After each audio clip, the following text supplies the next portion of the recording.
St Vincent de Paul Society, through the Vincentian Refugee Network and our 45,000 members and volunteers, has long argued for greater protection and support for people seeking asylum. With rising inflation and cost of living pressures, the call to increase productivity is loud and clear.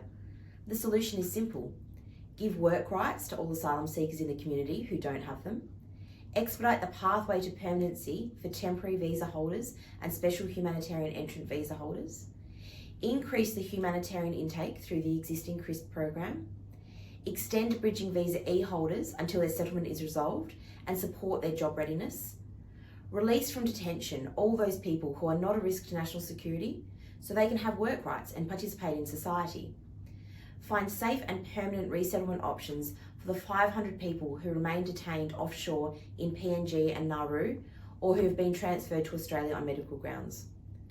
These actions aren't just the humanitarian thing to do, they also generate significant savings for government.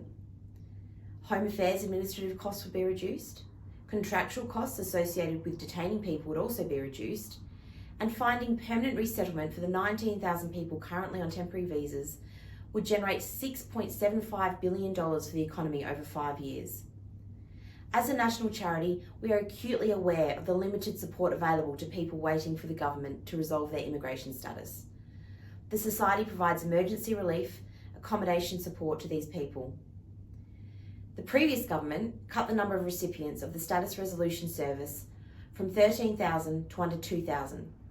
Its funding and eligibility criteria must be reinstated. Finally, research has found that while refugees in Australia were resilient during the pandemic, they suffered greater financial stress than the general community and increased psychological distress due to family separation. Family reunion must be prioritised.